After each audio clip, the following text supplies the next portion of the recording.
할렐루야. 오늘은 시대 정신이 아닌 율법의 정신이란 제목으로 두 번째 시간입니다. 오늘 이 말씀으로 우리 모두 함께 은혜 받게 되기를 소망합니다. 지난 시간에 율법의 세 가지 기능과 율법의 정신에 대한 말씀을 나눴었습니다.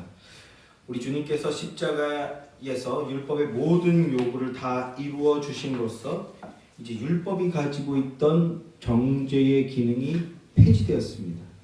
그러니까 그리스도인이라면 이제 더 이상 죄의 문제로 인해서 저주의 형벌을 받게 될까봐 두려워하지 않아도 된다는 것입니다. 그런 차원에서 율법은 폐지되었다 말씀합니다.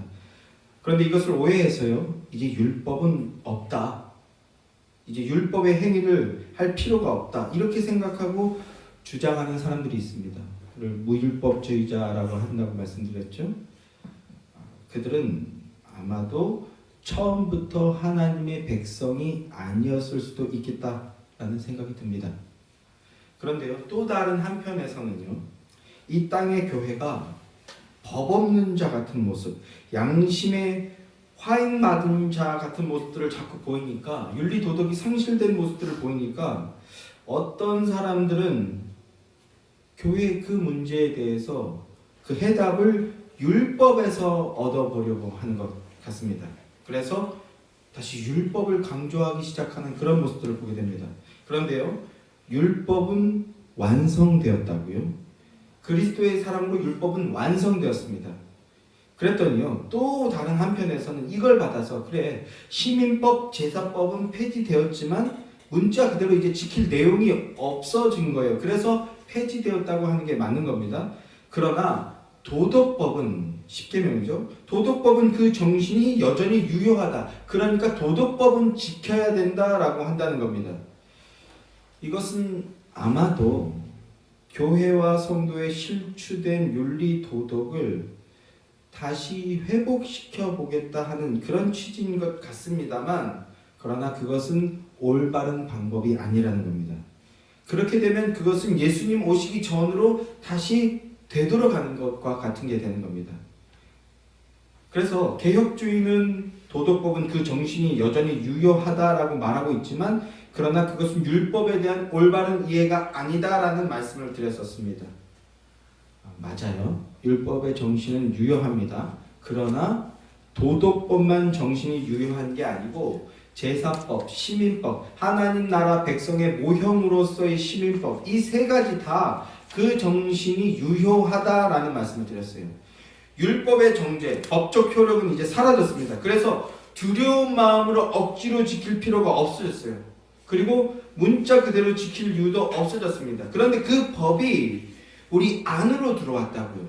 우리 내면에 장착이 되었어요. 그게 그리스도인입니다.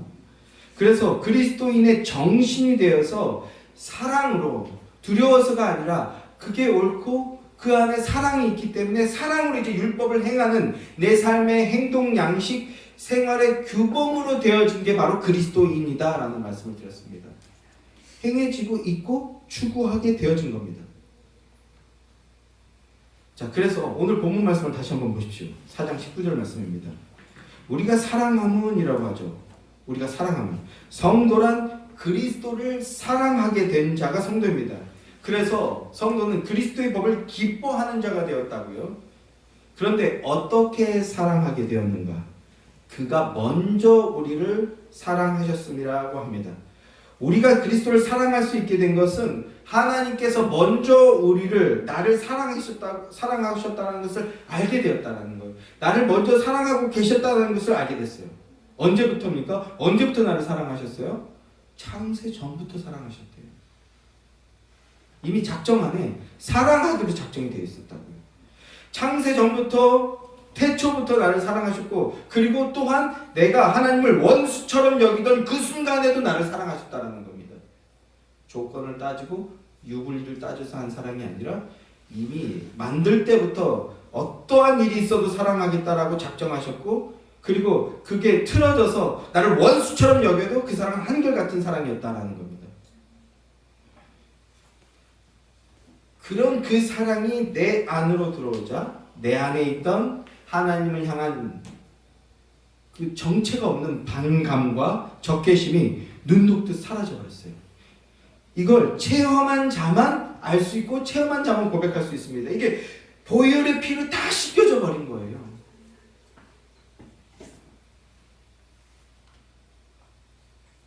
어제 설교 준비하면서 오늘 내용이 길어서 이 얘기를 딴 데로 빠지면 안 되지만 이 은혜 받은 이 고백을 하지 않을 수가 없습니다. 어제 설교를 준비하면서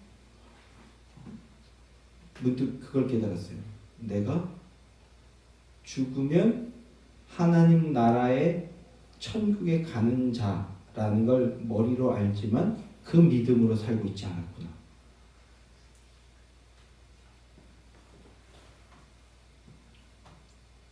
그래서 오랜만에 은혜 받았습니다. 혼자 마침 집에 아무도 없었어요. 그래서 혼자 막 오열하면서 기도했습니다.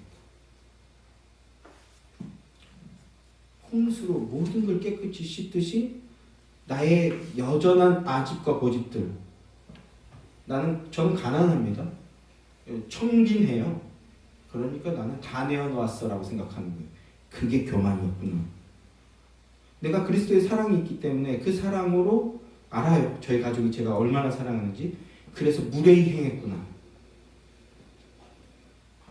이걸 깨닫고 내 안에 영원이라는 관점의 사랑 안에서의 삶이 없었구나.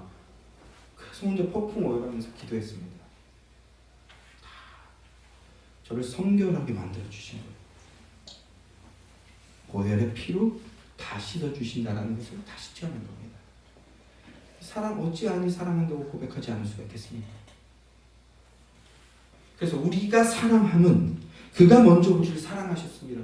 이걸 다시 뜨겁게 고백하게 된 거죠. 하나님의 사랑을 받은 자, 이 사랑을 깨달은 자는 그 은혜와 사랑에 아멘으로 화답하게 되는 겁니다. 그리고 나라는 존재의 주체성이 그리스도를 통해 부어주신 하나님의 이 사랑에서부터 시작이 되어지는 겁니다. 내 삶의 본질이 되어진 거라고요.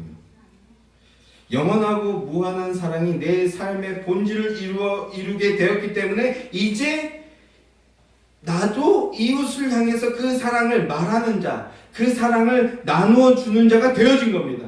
그래서 20절, 21절 말씀을 보십시오. 이렇게 말씀합니다. 우리 함께 읽어볼까요? 시작. 누구든지 하나님을 사랑하노라 하고 그 형제를 미워하면 이는 거짓말하는 자니 보지 못하는 바 하나님을 사랑할 수 없느니라. 우리가 이 계명을 주께 받았나니 하나님을 사랑하는 자는 또한 그 형제를 사랑할지니라. 이 말씀 때문에 또 울면서 회개했습니다.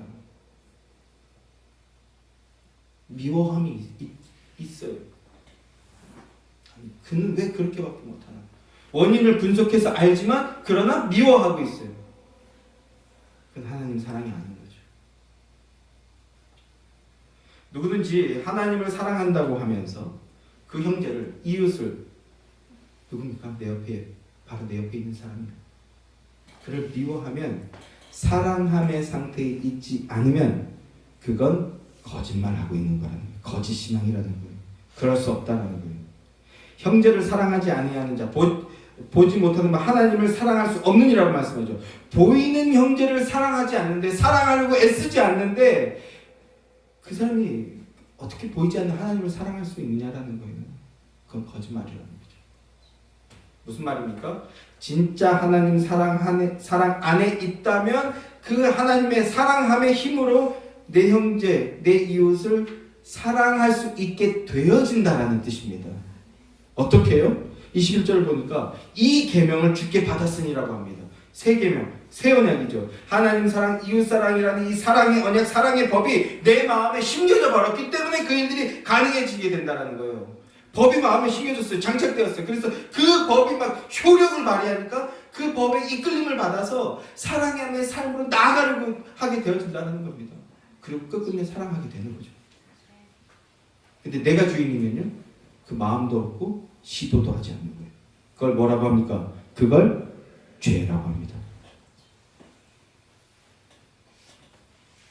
이 법이 마음에 심겨져 버렸다고요. 그래서 성도는 그 계명 준수의 삶으로, 인격으로 살아들이게 되어진다라는 겁니다. 추구하게 되는 거예요. 심판받고 벌받는 게 무서워서 하는 것이 아니라 그건 종의 영에 매여 있는 상태고, 그게 아니라 주의 법이 내 마음 안에서 작동하여서 하나님을 사랑함으로 하나님의 사랑의 힘을 통해서 형제를 이웃을 사랑하는 그 삶으로 나아가지게 된다라는 겁니다. 그 방향으로 나아가는 여러분들 되기를 주님의 이름으로 축원합니다. 그게 율법의 능력입니다. 우리 마음 안에 심긴 생명의 법의 능력입니다.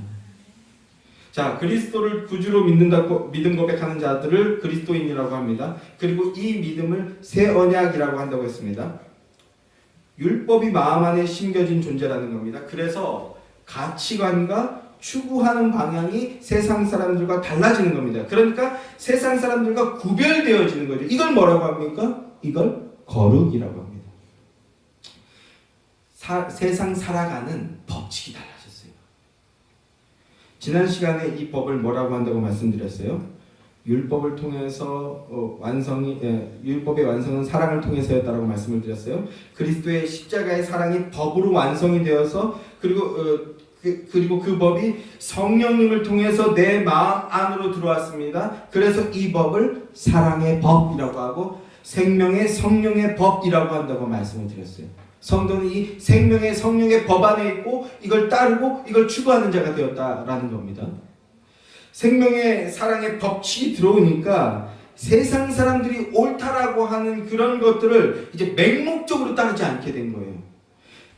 생명 안에서 저것이 생명을 주는 것인가, 사랑함으로 나아가게 해주는 것인가, 이걸 분별하면서 나아가기 시작한다라는 겁니다. 오늘날 이 세상의 법칙은요, 공중권세 잡은 마귀가 주는 법칙인데, 이 세상의 법칙은요, 영적으로 봤을 때 이 세상의 법칙은 그 근원이 뭡니까? 그리스도인은 사랑인데 세상의 법칙은 뭐예요? 두려움입니다. 두려움을 매개로 삼습니다. 두려워서 하게 만드는 거예요. 인간의 그 본성적인 두려움을 매개로 삼는 거예요. 이게 세상의 법칙이고 마귀의 법칙이라고요. 남들은 뭔가 다 하고 있는데, 다 저만큼 가고 있는데 나는 그걸 못하고 있고 나는 뒤처져 있는 것 같아요. 그래서 이게 뒤처지는 걸까봐, 그래서 죽을까봐, 그래서 그 두려움에 움직이게 하는 겁니다.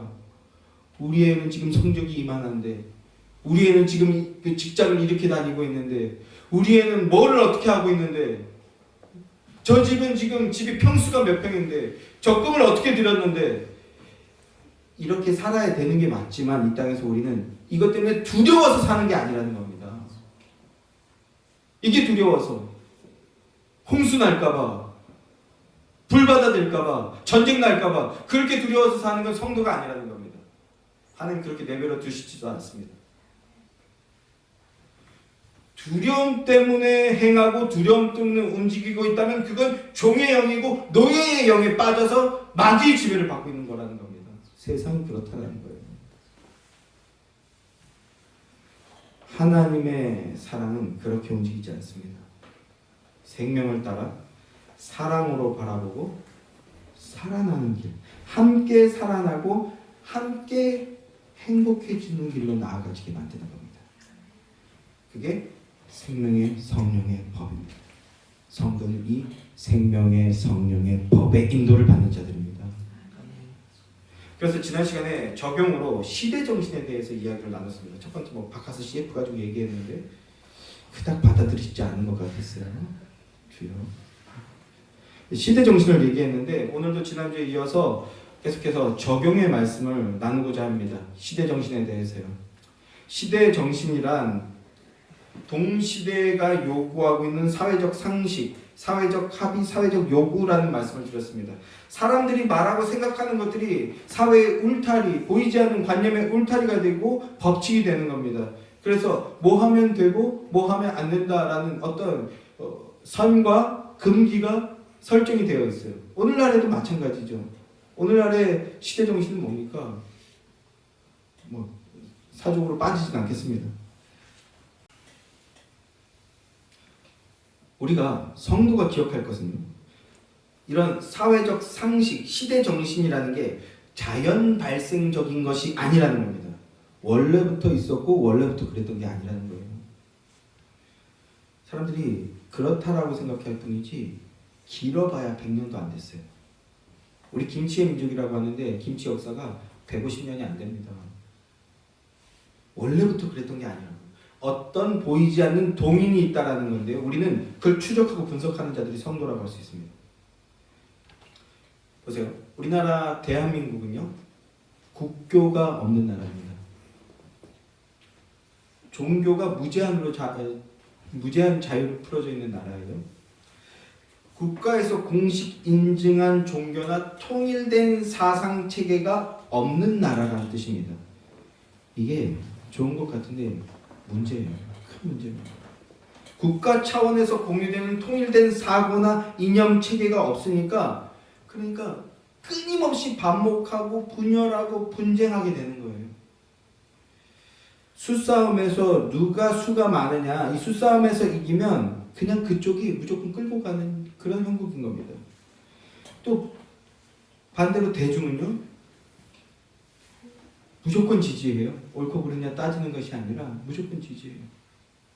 그리고 우리 수가 많아져서 큰 소리 낼 수 있으면요, 큰 소리 내면서 밟아버리고 죽여버리는 겁니다. 지금 이 시점에서 실질적으로 우리나라를 지배하고 있는, 끌고 가고 있는 사상이 하나가 있는데 그게 뭡니까? 바로 사회주의 사상이라고요.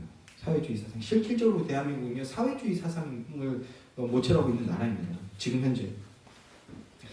사회주의 세력이 추구하는 역사관과 가치관이 그 헤게모니가 된 나라, 그래서 지배하고 있는 나라, 이게 이 나라의 현실입니다. 그런데요, 지금 이 사회주의 사상의 근간이 되는 종교 철학이 뭘까요? 종교나 철학. 여러분, 사회주의의 밑바탕이 되는 종교나 철학 사상이 뭔지 아십니까? 유교입니다. 유교예요. 우리나라 사회주의를 얘기하는 거예요. 근데 거슬러 올라가면 결국 만나게 돼 있어요. 이걸 좀 더 구체적으로 따져보면요, 이 유교를 좀 더 구체적으로 따져보면 이 나라의 유교는요, 불교와 유교와 무속신앙, 토속신앙이라고 하죠. 이 불교, 유교, 무속신앙이 믹스된 그 무엇입니다. 제대로 불교도 아니고 오리지널 유교도 아니고 무속신앙과 유교와 불교가 믹스된 그 무엇이 지금 이 나라의 주류 사상이자 주류 철학입니다. 이게 사회주의와 아주 잘 맞아떨어지는 거예요. 자유민주주의는요, 법치와 시장 경제를 기본으로 합니다. 법에 따라 통치하고 시장을 자유롭게 경쟁하는 구도로 만들겠다는 거예요. 그런데 자금의 이 나라는 어떻습니까? 법치가 무너졌어요. 법보다 감정이 앞서죠. 아예 법을 감정으로 결정하려고 해요. 이게 고도의 노림수인데, 사실 고도도 아니고 뻔한 노림수인데 여기에 흔들리고 있어요, 이 나라가. 무슨 말합니까? 어떤 법 시행이 국민 법 감정에 맞지 않기 때문에 그렇게 하면 안 된다. 국민 법 감정에 맞지 않기 때문에 그렇게 해야 된다. 잘 따져보면요, 다 한쪽에만 유리해요. 재밌죠? 그걸 따져볼 수 있는 여러분들이 되게 원합니다. 소망합니다. 그런데 법에는 감정이 없어요. 잘못한 사람이면 그냥 잘못한 거예요. 이 사람은 안타까워서 벌을 주지 말자. 이 사람은 많이 가졌으니까 벌을 주자. 이런 거라고요. 맞습니까? 법은 그렇게 움직이면 반드시 망하는 겁니다. 자, 이런 비합리적인 일들이 오늘날 아무렇지도 않게 이루어지고 있는 게 우리나라, 이 나라의 현실인데 어떻게 그럴 수 있느냐? 국민의 이 정서의 밑바탕에 이 믹스된 유교가 깔려있기 때문입니다. 우리가 언젠가부터 유행처럼 시대정신 이런 말을 많이 하는데 그 시대정신이라는 게 사실은 사회주의 사상과 믹스된 유교가 믹스된 그 무엇이라는 겁니다. 대한민국은 여전히 유교주의적 나라입니다. 유교주의 나라예요. 심지어는요, 자신이 기독교라고 말하는 사람들조차도, 교회 다닌다고 하는 사람들조차도요, 그 신앙생활을 가만히 들여다보면요, 실상은 유교예요. 유교적으로 행합니다. 이를테면 이런 거예요. 두사부일체, 임금과 스승과 아버지는 하나다. 그런데 이게 기독교로 들어와서 어떻게 믹스됐습니까? 하나님과 목사님과 부모님은 하나다. 아멘이시죠? 안 아멘이신가요? 저는 아멘이면 좋겠는데. 이런 걸로 한 시절 죄송해요. 한 잘해 먹었다. 목사님을 하나님처럼 떠받들어요. 왜요? 그렇게 배웠거든. 그러나 성경 어디에도 그런 말 없습니다. 왜 그렇습니까? 그 유교기 때문에 그렇습니다. 그 유교예요. 기독교 아닙니다. 그래서 이걸 비꼬는 사람들은요, 유독교라고 합니다. 유독교. 한국교회는요, 여전히 아직도 유독교의 모습을 떨쳐버리지 못하고 있어요. 기독교인들조차도 율법의 정신을 따르는 것이 아니라 시대 정신에 잠식되어 있는 거예요. 행하던 거, 익숙한 거, 그거 따르는 겁니다. 그래서 오늘 우리는요, 이 유교에 대해서 좀 알 필요가 있습니다. 이 땅의 역사를 보면요, 불교의 나라였던 고려를 깨고 조선이라는 나라가 건국이 되죠. 조선이라는 나라의 건국의 핵심은요, 제2차 농업혁명의 나라라고 할 수 있는데, 송나라의 주자학과 강남농법이라는 걸 받아들이면서 나온 나라예요. 정치적인 거 말고 실질적인 거를 봤을 때는 주자학과 강남농법을 받아들여서 농업혁명을 일으키겠다라는 게 조선의 건국혁명이었습니다.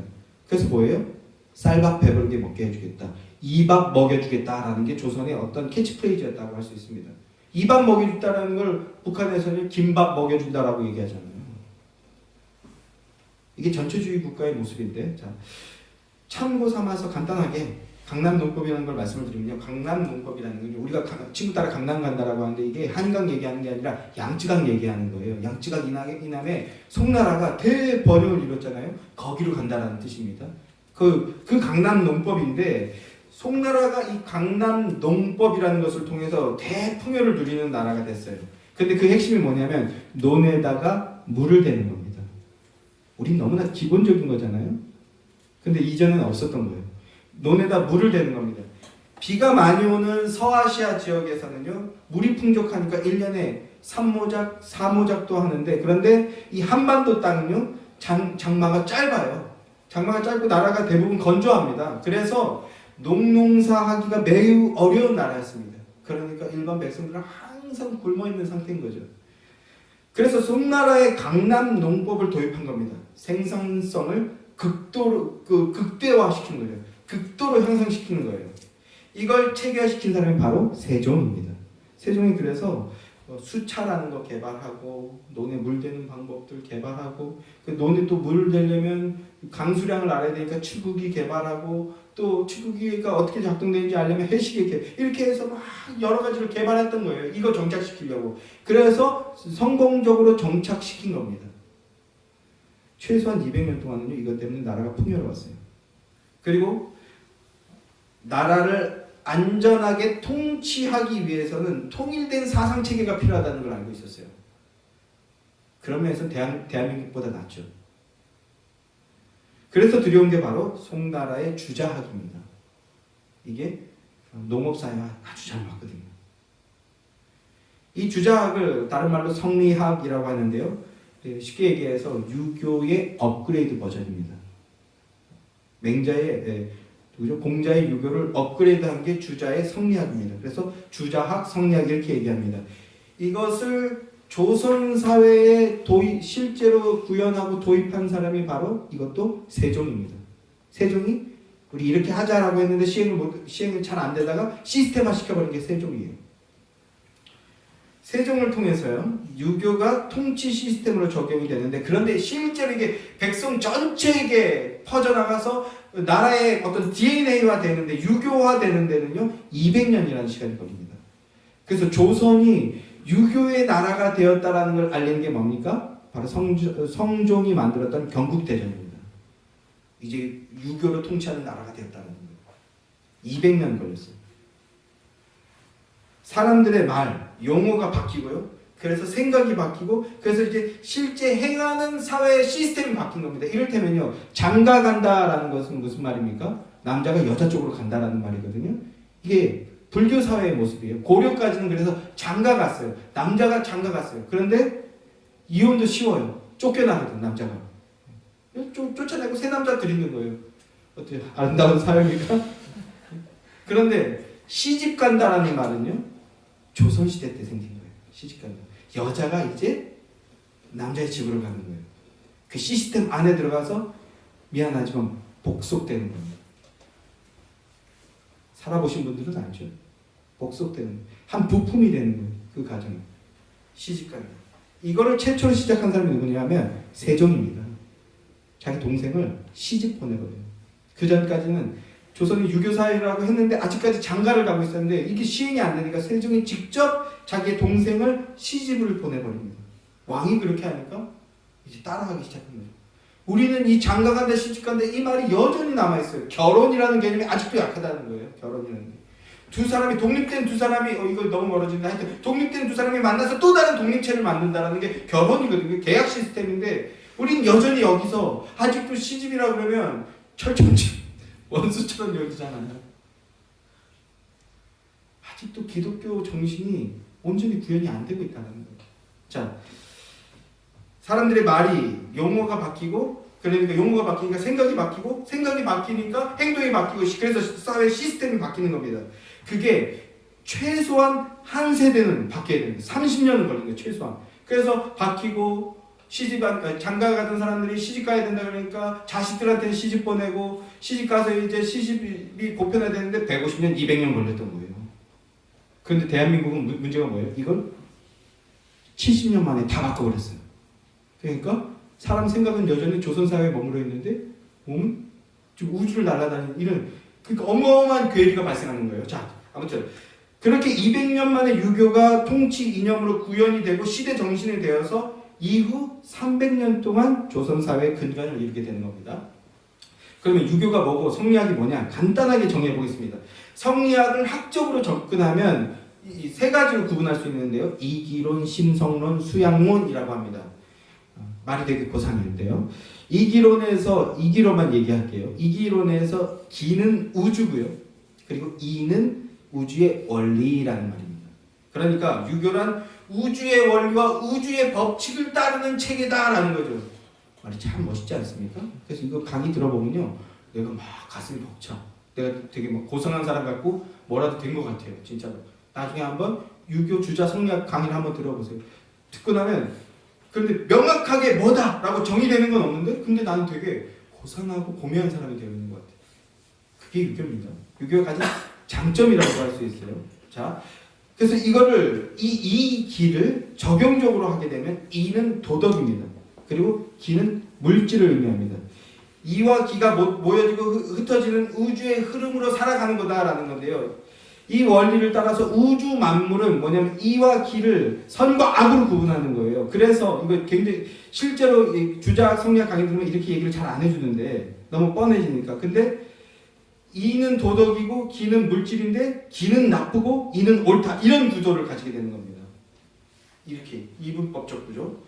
그래서 차별성을 갖게 되고 등급성을 갖게 되는 게 유교입니다.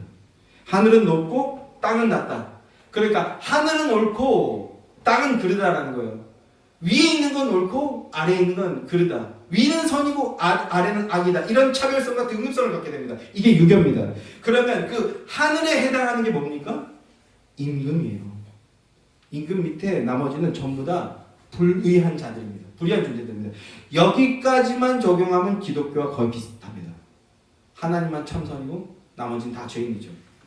죄인이라는 이 전적 타락 교리에서 출발하는 것과 매우 흡사합니다. 그러나 유교는 그렇게 되지 않으니까 문제인 거죠.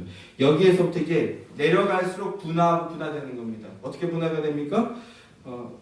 하늘과 땅이라는 기준을 가지고 임금은 옳고 나머지는 그르고, 그럼 그 다음 단계 양반은 옳고 쌍놈은 그르고, 이런 구조가 생기고, 그 다음에 또 그 안에서도 상놈 중에서도 천민은 옳고 노비는 아주 그른 존재가 되는 거죠. 계속 이분법. 그리고 우리가 잘 알듯이 남자는 뭐예요? 하늘. 뭐 바로 튀어나오시네. 남자는 하늘. 그럼 여자는요? 땅이라는 개념. 남자는 선이고 여자는 악이라는 개념. 이게 유교입니다. 이게 유교예요. 선악구도 옳고 그름으로 정의해버리는 거예요. 단지 남자기 때문에 옳아버리고 단지 여자기 때문에 그런. 그러니까 조선사회 500년, 300년 동안 여자들은요, 사회 부품으로 전락해버리는 거죠. 그 억하심력이 얼마나 쌓였겠습니까? 정작 이제 유교가 거의 사라졌는데 지금 이제 이게 대폭발을 하고 있는 거죠. 이해해주는 부분, 이해할 수 있는 부분이 있다라는 겁니다. 사회에서 가정으로 들어가게 되면 또 어떻게 됩니까? 남녀 간의 구분에서 또 늙은이와 젊은이라는, 노장, 소장 이렇게 얘기하거든요. 또 나눕니다. 남자는 옳은데 남자 중에서도 나이가 많은 사람이 선이고 옳은 거예요. 정의가 되는 거예요. 하늘이 되는 겁니다. 그 집에 뭐가 되는 겁니까? 신이 되는 겁니다. 신. 절대적인 존재, 신이 되는 거예요. 이게 유교입니다. 유교는 지위와 나이를 통한 위계 질서를 갖는 겁니다. 그러니까 당연히 차별이 당연한 겁니다. 차별하는 것, 그게 유교 사회의 하이웨스트 굿, 최고선입니다. 차별적으로 행동하는 것, 생각하고 행동하는 것, 이게 정의예요. 정의. 유교에서는 잘하는 겁니다. 기본적으로 상민, 천민, 노비는 양반의 지배를 받아야 하고, 얼마나 통치하기 쉽습니까? 그리고 그 중에서 여자와 나이 어린 사람들은 또 나이 많은 남자와 나이 많은 사람에게 지배를 받아야 되는 겁니다. 또 여자들끼리도요. 나이 많은 여자가 더 높은 지위를 갖는 거예요. 이 태어나면서부터 평생 어떤 노비의 가치를 가진 그런 존재가 딱 한 순간 상위적 존재로 올라설 수 있는 순간이 인생에 딱 한 번 있어요. 언제입니까? 네, 며느리 받았을 때. 며느리 받았을 때. 그러니까 평생 자기가 받은 그 억울한 것들을 쏟아내고 또 그럼 나도 그 대물림 하는 거죠. 이게 유교 사회입니다. 이게 당시 사회의 시스템이고 시대의 정신이었어요. 그러니까 온전한 나라가 되겠습니까? 조선이라는 나라가? 될 수가 없는 거죠. 그것 때문이라도 조선은 반드시 망한 나라가 되는 겁니다. 가스라이팅이 기본 세팅이 된 거죠. 내 기분이 상하면 그거는 불이한 행위이기 때문에 밟는 거예요. 그리고 그게 옳다라고 배운 겁니다. 짓누르고 짓밟고 이렇게 300년을 보낸 나라가 조선이라는 나라입니다. 아버지의 정, 사제의 정 이런 건요. 유교에는 없는 거예요. 그에게 복속되어서 충성을 다하는 게 그게 정입니다. 그게 정이에요. 유교사회 정. 말 잘 듣는 것, 말 예쁘게 하는 것, 그 울타리 밖으로 나가면 안 되는 겁니다. 그래서 그 기분을 상하게 하면 안 되고 튀는 행동을 하면 안 돼요. 저도 딴따라 기질이 있잖아요. 그래서 기존에 하는 걸 좀 부정하고 거부한단 말입니다. 그럼 모난 정이 돌 맞는다고 많이 까였어요. 많이 혼났어요. 여전히 위신과 채통을 지켜야 되는데 거기서 막 이렇게 이러면요 혼나요. 여전히 혼납니다. 왜요? 유교라는 거예요. 그게. 유교적 입장에서 그게 정의거든요. 어디 남자가 목사가 까불어 채통 없이 채신머리 없이. 자, 그런데 임진왜란과 병자호란이 일어나죠. 이 큰 동란으로 인해서 이 사회의 시스템이 망했어요. 망가져 버렸습니다. 붕괴되어 버렸어요. 그래서 조선은요 전체주의 국가화 되어 버렸어요. 원래도 그렇지만 더 빨리 그렇게 됐어요. 그래서 거대한 감옥이 된 채로 이게 제일 괴로운 게 뭐냐면 300년 동안 서서히 망해가는 겁니다. 빨리 망하면 빨리 새로운 길이라도 찾을 텐데 겉에 보이기에는 돌쇠야 뭐 이러면서 기쁨 있게 행동하잖아요. 그 겉에 보기엔 안 망한 것처럼 보이는 거예요. 그러니까 300년 동안 서서히 망해가는 겁니다. 시스템이 완전히 망가져서 중산층이 사라지고 국민 전체가 백성 전체가 점점 더 노예화되는, 그런데 이런 상태에서 시대 정신만 남은 겁니다. 왜 그렇게 하는지 본질을 잃어버렸다는 말을 하는 겁니다. 본질은 잃어버리고 행위만 남는 겁니다. 이게 유교와 조선사입니다. 그 흔적이 아직도 남아있어요. 이 대한민국에 그 흔적이 아직도 남아있어요. 자, 유교에서 남자는 하늘입니다. 그러니까 당연히 남아 선호 사상이라는 게 생길 수밖에 없죠. 내 자식이 딸로 태어나면 평생 천덕꾸러기 노비처럼 살아야 되니까 양반 집에서 태어나도 별 차이 없어요. 그 아빠에 따라서 조금 차이가 있는 거지. 그러니까 남자가 태어나야 되는 거예요.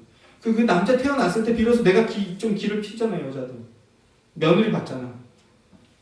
그 남아선호 사상이 저희 세대까지는 남아선호 사상이 있었어요. 대한민국이고 1970년대의 사람인데도 남아선호 사상이 있었습니다. 조선에 남자는 태어나서부터 여자에게 하늘인 겁니다. 신적 존재로 취급받는 겁니다. 그리고 나이가 먹으면요 더 신이 되는 거예요.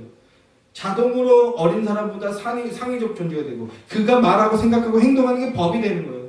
가정에서는 더 절대적입니다.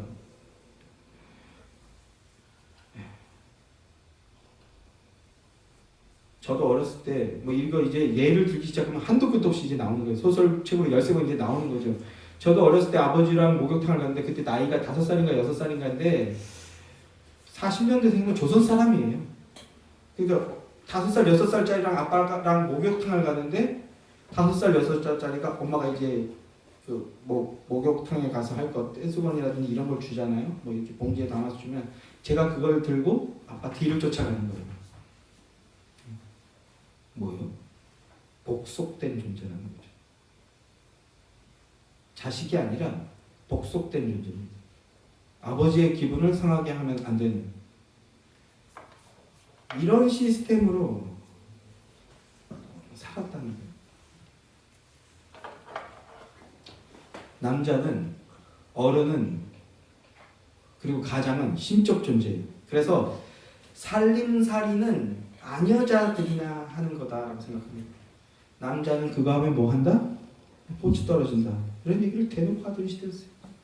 남자가 부엌에 들어가면 어떻게 된다? 포츠 떨어진다. 이런 얘기를 하는 거예요. 강요하는 거죠.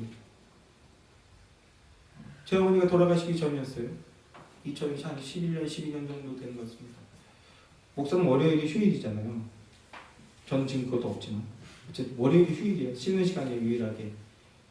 그래서 월요일 오전에 제천은 일하러 가고 전 집에 나와서 빨래를 개고 있었어요. 근데 저희 어머니가 살아계실 텐데 제가 딱 문을 열고 들어와서 제가 빨래를 개고 있는 모습을 보고 엄마 왔어? 하고 하는데 빨래를 개고 있으니까 저희 어머니가 우시더라고요. 아들내미 목사 만들어 놨더니 빨래나 개고 있다고. 그래서 제가 뭐라고 했을까요? 정신 차려. 그건 그리스도인의 모습이 아닙니다. 그런데 알아요. 근데 그 시대 정신에 쩔어 있기 때문에 몸이 반응하는 거죠. 그 뒤에는 근데 그러지 않았어요. 제가 또 물티슈로 막 바닥 닦고 있으니까 또 유교에서는요 아껴야 돼요. 그 물티슈로 닦고 있는 것도 승질나는데 남자가 바닥 닦고 있는 것도 승질나는데 저는 사실 닦는 게 취미거든요. 닦고 있는 것도 승질나는데 그 물티슈로 그걸 쓰는 그 비싼 걸. 그래서 제가 말했죠. 엄마 걸레질 하다가 손목 나가잖아. 물티슈 써봐. 그리고 얼마 뒤에 갔더니 물티슈 쓰고 계시더라고요. 그리스도인이야. 오름을 받아들여. 내가 이거 왜 짜고 있었는지 모르겠다. 여러분 이게 살림살이는 여자나 하는 거고 남자는 얼씬거리면 안 된다라고 보고 배운 거예요. 보고 배운 거예요. 그런 걸 안 챙길수록 잘하는 거예요. 모른 척하는 게 남자다운 거예요. 그래서 80년대 90년대 한때 유행했던 용어가 뭡니까? 남자가 여자한테 살갑게 하면 뭐라고 했어요? 공처가라고 했어요. 욕한 거예요. 욕한 거. 따돌린 거예요. 저런 반품이 같은 놈, 패불치 같은 놈. 자식 자랑하고 아내 자랑하면 패불치라고 욕했어요. 방송에서도요. 왜? 유교주의 사상, 시대 정신에 맞지 않는 짓을 한다는 거예요. 이 디테일로 들어가면 조선엔 더 기가 막힌 일들이 많은데 자 그러나 다 얘기할 수 없으니까 남자는 선이고 정이기 때문에 살림살이 따위 여자에게 살갑게 하는 거 이런 건 불이한 거다. 이게 유교라는 겁니다. 그래서 언행에서도 상위적 존재를 드러내야 돼요. 유교는 또 허와 시를 구분하는데 이기에서 나오게 되는데요. 겉이 속빈 강정이라도 겉이 기품이 있으면 그게 잘하는 거예요. 그래서 그리고 실리를 추구하는 건 그건 악이라고 생각해요. 지금 그래서 또 이거 얼마 받아요? 저도 그 얘기를 못해요. 이거 이달 월급이 얼마입니까? 알바비 얼마입니까? 이걸 못 물어봐요. 저도. 그렇게 훈련이 되어져서 사회적으로. 근데 내가 일하면 몇 시간 일하고 그 월급이 얼마인지 알고 시작해야 되잖아요. 그런데 그거 뭐라고 단어가 생각이 안 나는데 그 돈 계산하고 따지는 걸 터부시 여기는 거예요. 아직도. 그래서 옛날 미스코리아 할 때 누가 봐도 자기가 되고 싶은 표정인데 자 누가 미스코리아 진이 될 것 같습니까? 그러면 언니가 됐으면 좋겠습니다. 이거 깨지는데 얼마나 오래 걸렸습니까? 자기의 속마음을 드러내는 걸 악으로 여기는 거예요. 양반은 비가 와도 뛰면 안 돼요. 어디 천민처럼 뛰어다니면. 제가 좋아하던 전도사님도 그래서 비 오는데 자기 양반이라고 비 맞고 그래서 주접 떤다 서로.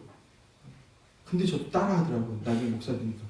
와 엄마 나 저도 비 안 맞으면 좀 뛰어가면 되는데 뭔가 최신머리 있어야 될 것 같아요.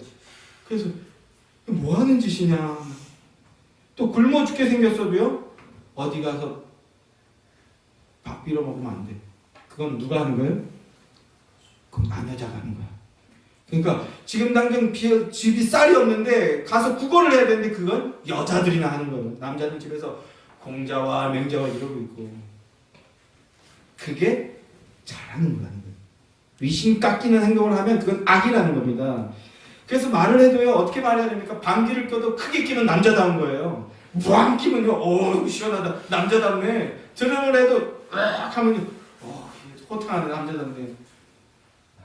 그럽니까? 지금 그럽니까? 제가 공장에서 일할 때 막 이렇게 뭐 하는데 소리를 안 지르고 이렇게 얘기하니까 우리 필리핀 친구들이요. 신기하게 쳐다보더라고요. 그들도 이거 말을 조심해야 되겠지만 아직도 트럼을 크게 하고 막 소리 지르더라고요. 그게 잘하는 거야. 그게 잘하는 거야. 이게 인간 본성이거든요. 유교라는 게 사실은. 근데 제가 뭐 살살 이렇게 고개 돌려서 살살 말할 때도 조용하게 하는 거 시끄러운 거 싫잖아요. 그랬더니 진짜 신기하게 쳐다보더라고요. 근데 금방 받아들이더라고요. 금방. 곧 죽어도 꼿꼿한 자세로 있고 이리 오너라. 내가 오늘 집에 밥을 비리러 왔노라. 이렇게 얘기하는 게 하이웨스트 굿이라는 거예요. 그러니까 이런 방식으로 나가다가 사회가 생산성을 잃고 안에서부터 붕괴해버리는 거죠. 그래서 조선이 망한 겁니다.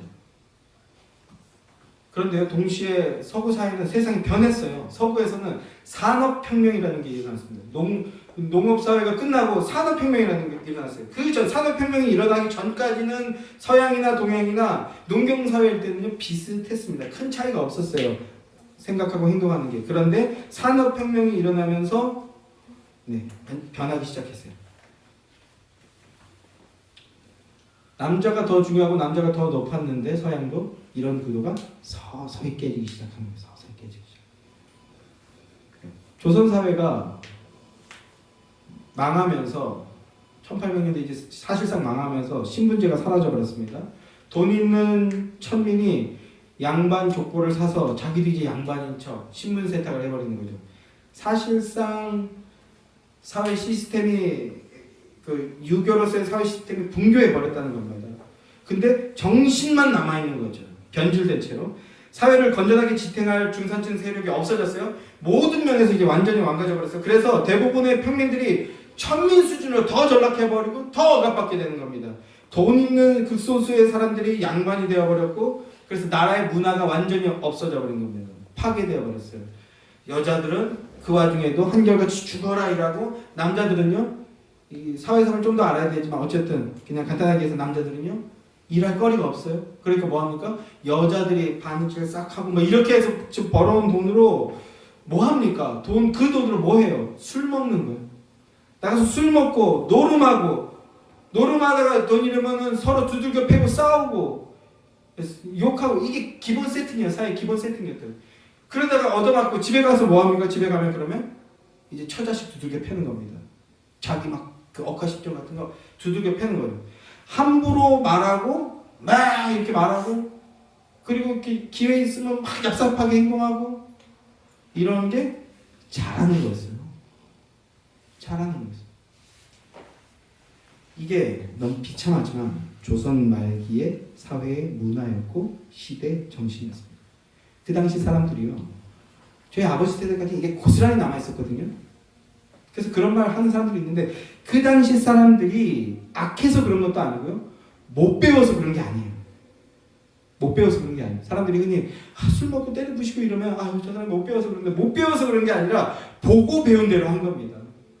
사회에서 하는 것들을 보고 배운 대로 남자가 방귀를 켜도 크게 껴야지 이게 뭐하는 짓이냐고 하고 그렇게 보고 배운 겁니다. 시대의 정신을 따르는 결과인 거예요. 가족을 사랑으로 돌보고 처자식에게 따뜻하게 대해주는 거 팔불출하고 욕먹었다고 해요. 왕따 당하는 겁니다. 사회에서. 일 안 하면서 밤새 술 먹고 노름하다가 싸움질박하고 싸움박질하고 그리고 돈 잃으면 처자식 버리거나 팔아먹고 이게 조선 말기의 사회상인데 남자는 하늘이니까 자기 욕구대로 하는 것이 잘하는 거였어요. 잘 배운 겁니다. 여러분 이게 조선시대의 시대 정신입니다. 시대 정신 좋습니까? 이게 좋아요? 사회의 상식과 요구를 따르는 게 옳아 보입니까? 그런데 이런 조선에 어떤 일이 벌어졌어요? 1884년에 무슨 일이 벌어졌습니까? 기독교가 들어왔어요. 특별히 장로교가 들어왔어요. 그리고 그들이요 복음을 증거하기 시작합니다. 그러자 사회에 이 땅에 변화가 일어나기 시작해요. 내가 아내를 둘을 둔 것 이거 죄구나 회개하기 시작하는 거예요. 내가 처자식 버린 거 이거 죄구나 회개하기 시작하는 거예요. 내가 열심히 땀 흘려 노력하지 않은 거 이거 죄구나 이거 회개하기 시작하는 거예요. 왜요? 생명의 성령의 법이 들어오니까.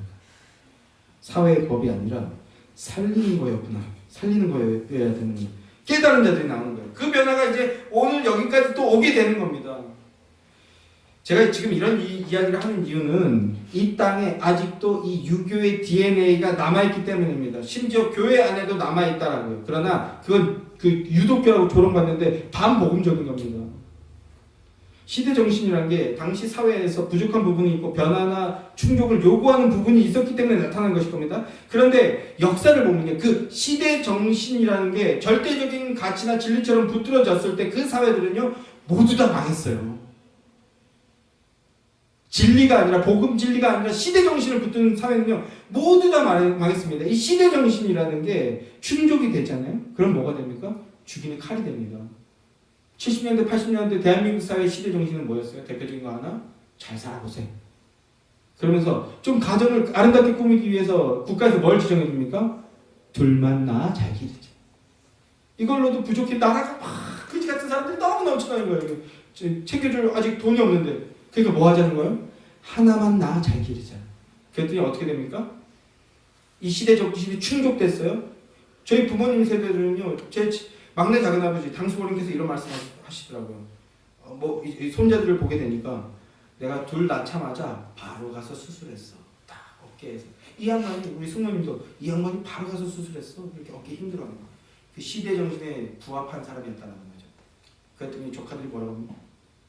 그게 뭐 어쨌는데? 이렇게 나와요. 그 시대 정신이 충족되니까 어떻게 됩니까? 이 대한민국이 전 세계에서 가장 애가 없는 나라가 되어버렸잖아요. 이거 되돌리려면 복음으로 역사에도 최소한 30년에서 100년 걸려요. 이 죽은 정신을 죽여서 다시 태어나지 않으면 이게 급진적으로 변하지 않는 겁니다. 거듭나야 된다는 거예요. 자, 시대 정신이 충족이 되면 이제 그 시대 정신이라는 건 사람들을 죽이는 칼로 변화되게 된다는 거예요. 왜 그렇습니까? 시대 정신에는 생명이 없기 때문이라는 거예요. 요구만 있을 뿐이죠. 유교의 가장 큰 병폐는 뭐냐면 자기 입장만 생각하게 되는 거예요. 자기 입장. 그게 잘하는 거라고 배웠기 때문에. 저도 좀 섬세하고 예민한 사람이에요. 그래서 항상 생각을 많이 하고 말을 자분자분했어요. 그럼 저희 어머니가 뭐라고 했을까요? 말 좀 크게 해라. 바보같이. 이 욕을 정말 많이 들었어요. 제 아들이 그러잖아요. 바보 같은 놈이 말을 크게 못해. 시원시원하게. 이렇게 하는 게 유교라고요. 유교의 가치는 사랑으로 행하라는 게 아니고 사랑하기 때문에 희생한다는 이런 개념 자체가 없습니다. 유교에는. 유교의 충효 사상이나 삼강오륜은요. 살아가는 방법, 기교예요. 어떻게 살아가야 잘 사는 건가. 본질적인 가치를 원하는 게 아니고 그저 살아가는 기교를 가르쳐주는 게 유교입니다. 이 방법이나 사회적 요구에 순응하면 아무 문제가 없고 그러면 잘 사는 거고 그리고 상위적 존재에게 잘 어떻게 알랑방구 끼면 그게 잘하는 거예요. 그를 반하지 않으면 그게 잘하는 거예요. 그러니까 기독교 외에는 사랑하기 때문에 아랫사람? 이 말도 벌써 이제 맞지 않잖아요. 아랫사람이 뭐예요? 자, 어쨌든 아랫사람을 섬긴다라는 정신이 나오지 않습니다. 자기를 낮추고 비워 종의 형체의 모습을 가지는 그런 모습을 기독교에는 가지지 않아요. 그래서 영적인 눈으로 보면요, 우리가 이걸 같이 봐야 되는데 오늘 많은 사람들이 영적으로 허기져 있는 것을 보게 됩니다. 나고 자라면서 그 사랑이 충분히 공급이 안 됐어요. 엄마 아침에 출근할 때 뭐라고 했죠? 그 다음 가서 뽀뽀해줘서 고마워. 아빠 그 다음 뭐예요? 사랑한다고 말해줘서 고마워. 엄마 아빠 아니에요? 내가 더 사랑해요. 엄마 맘마 막 이렇게 얘기하잖아요. 이게 무작정 채워져야 될 시기가 있어요. 그냥 무한히 채워져야 될 시기. 부모는 그거 하라고 부모인 거예요. 하나님이 보여주셨잖아요. 그런데 유교에서 그게 없어요. 그렇게 하면 뭐예요? 채신머리 없는 양반이에요. 욕도 양반이에요. 이 양반아 그거 얼마나 부러웠으면. 채신머리 없게 애 앞에 와 이렇게 까불면요 채통을 지켜라. 애랑 같이 놀아주면 안 돼. 이게 뭡니까? 그러니까 허기져 있어요. 사랑이 목말라 있어요. 그런데요, 육신의 부모가 좋은 부모야. 그래서 아무리 사랑을 줘도요 부족한 부분이 있을 수 있어요. 그런데 그 기본 요건도 충족이 안 되었다는 거예요. 그 사회는. 이 땅의 모든 아버지들은 비근한 혐의를 갖고 있습니다. 사랑한다고 말해줘야 되고 뽀뽀해줘야 되는데 그런데 그렇게 하지 못했어요. 왜요? 자신들도 그렇게 그런 걸 보고 들은 적이 없어요. 반대로 보고 들었지. 그런 거 하면 안 돼. 아내가 걱정돼서 이렇게 막 부엌에 들어가면 어디 남자 새끼가 사내 새끼가 혼나고 그 반대로 배웠지. 나랑 살아줘서 고마워 라고 말하는 거 못 배웠어요. 그러면서 그럼 그 굴레에 벗어나려고 해야 되는데 생명이 없어요. 시대정신이라는 법에는 생명이 없어요. 그러니까 그 굴레에서 벗어나지 못하고 자가복제하는 겁니다. 어떤 모멘텀이 나오는 거예요? 네가 나한테 잘해야 나도 너한테 잘해줄 거다. 내 눈에 흙이 들어가기 전에는 어떻게 할 수 없다. 여러분, 여기 특히 젊은 청년 여러분 아버지 세대가 그런 문화에서 자라났습니다. 어머니도 마찬가지입니다. 그러니까 지금은요 200년 정도의 갭이 있어요. 그리고 그 와중에 지금 사회주의 사상이 들어와서 변질까지 되어버렸어요. 그래서 지금은 가부장제, 가부장제는 잘못된 거예요 사실은. 장점도 있지만 그런데 가부장제처럼 보이는 모든 것을 부정하죠. 권위와 권위주의를 구분을 못해서 아버지라는 존재를 적으로 여깁니다. 그래서 여자가 아버지 되는 거예요. 아예 생물학적으로 바꿔버리죠. 이것이 우리 아버지, 어머니 세대의 모습이고요. 그런데 그게 답니까? 유교라는 건 자연 발생, 인간의 죄성에서 자연에 나오게 되는 게 유교입니다. 저와 여러분의 모습이라고요. 우리 아버지는 나쁘다 라고 한다면 그는 아직 생명의 성령의 법이 들어온 자가 아닙니다. 생명의 성령이 들어온 자는 나 역시 그럴 수 있다. 자기를 돌아보는 겁니다. 유교는 결국 자기 숭배하는 스스로 왕됨의 상태에 놓여 있는 죄인들의 모습인 겁니다. 하나님 아버지와 연결이 끊어져서 영적으로 허기져 있는 거예요. 그래서 생명이 없는 겁니다. 자신도 그리고 형제도 사랑할 힘, 용서할 용기 이런 게 나올 수가 없는 거예요. 사랑하며 함께 지어져갈 힘이 여기는 없습니다. 복음 외에는 없어요. 원수까지도 사랑해버려서 함께 살아갈 이 힘과 정신이 오직 그리스도 복음에만 있다고요. 여러분, 그러니까 먼저 인간 내면에 있는 그 본성적인 법, 시대정신이라고 위장된 그 육신의 법이 깨져야 됩니다. 내가 나를 지키고 내가 나를 이끄는 그 법, 그 육신의 법이 깨지는 게 뭡니까? 은혜입니다. 그게 은혜입니다. 성도는 그 법이 깨어지고 생명의 성령의 법이 들어온 자들입니다. 이 시간 여러분들이 그런 진정한 그리스도인들이길 주님의 이름으로 축원합니다. 누가복음 15장을 보면요, 두 아들과 한 아버지의 비유가 나옵니다. 우리가 흔히 탕자의 비유라고 하는 바로 그 말씀이죠. 탕자의 비유 말씀을 보면 작은 아들이 아버지에게 자신의 몫의 유산을 달라고 하죠. 이게 무슨 뜻입니까? 아버지를 자신의 보호자로 인정하지 않겠다는 겁니다.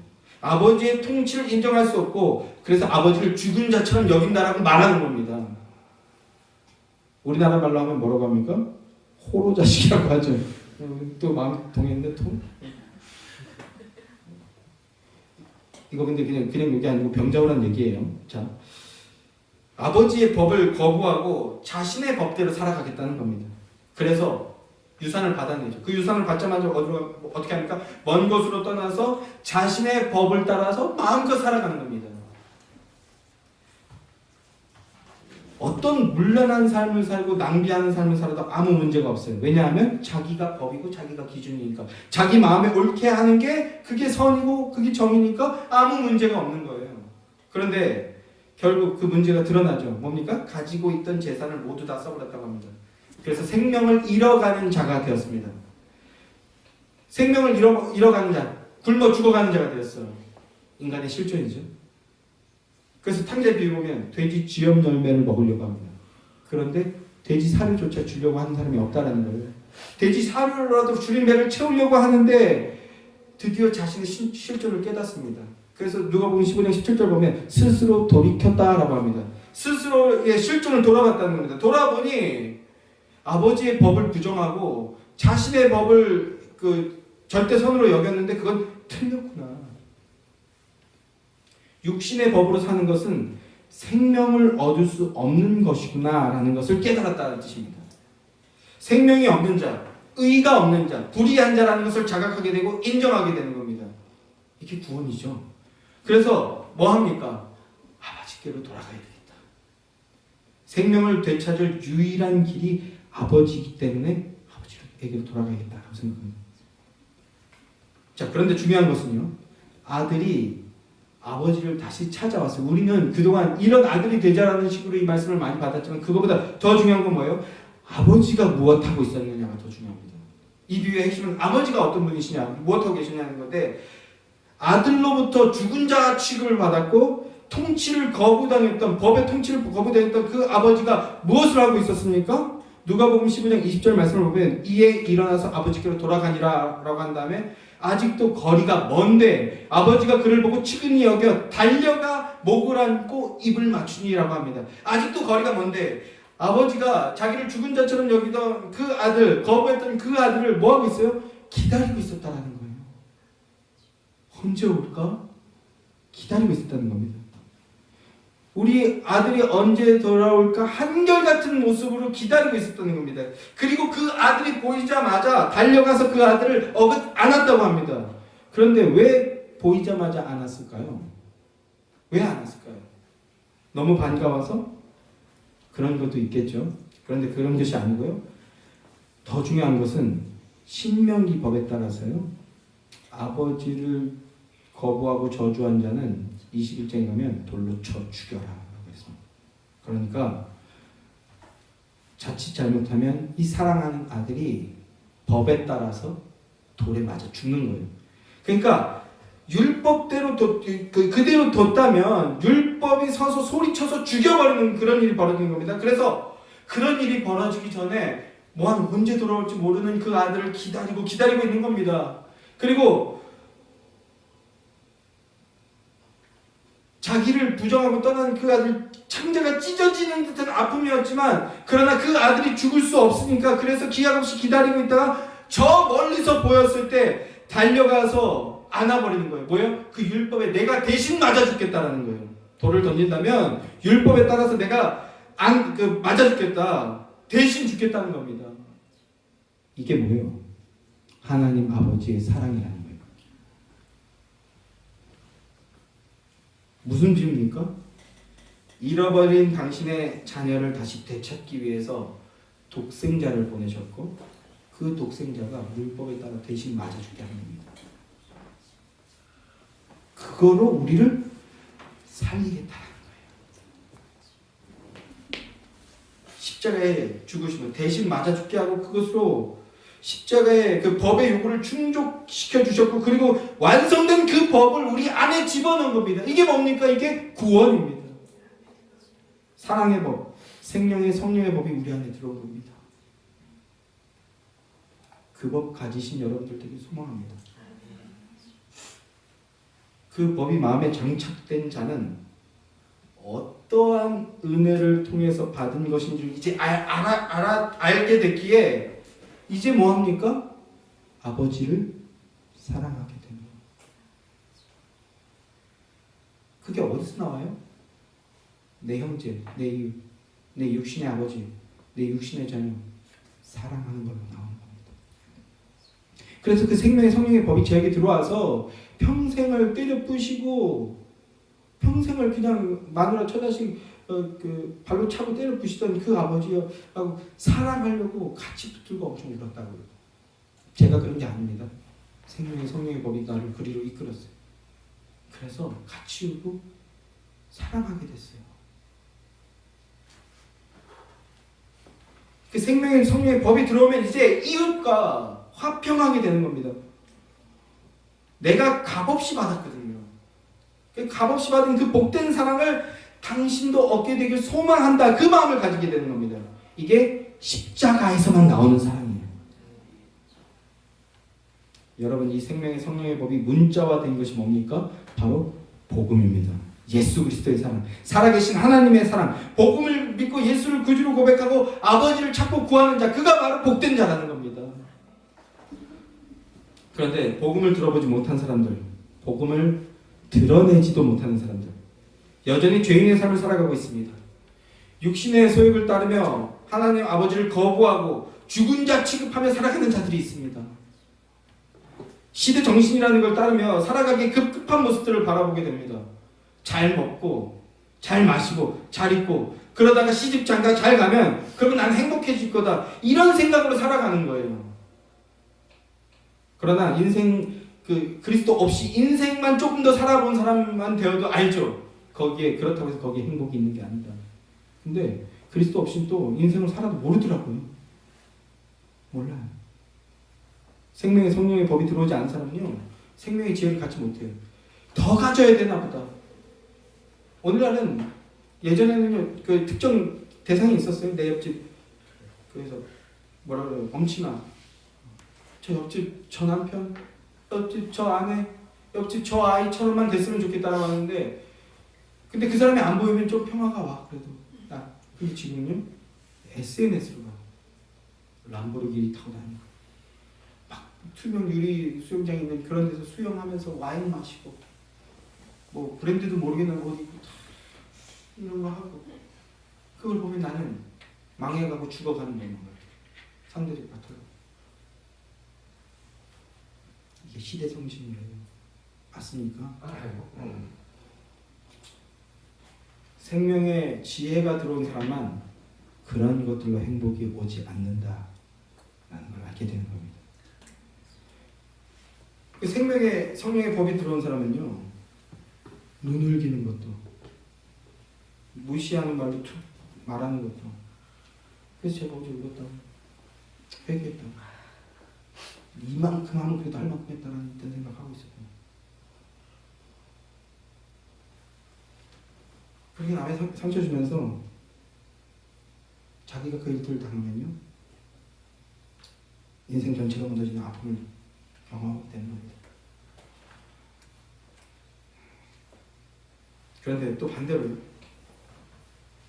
내가 너를 사랑한다, 이 말 들으면요, 죽은 인생 전체가 다시 살아납니다. 그게 인생입니다. 그러면 우리 하나님이 뭐라고 하십니까? 우리 하나님이 우리에게 뭐라고 하시나요? 말뿐만 아니라 온몸을 다해서 말씀해 주셨죠.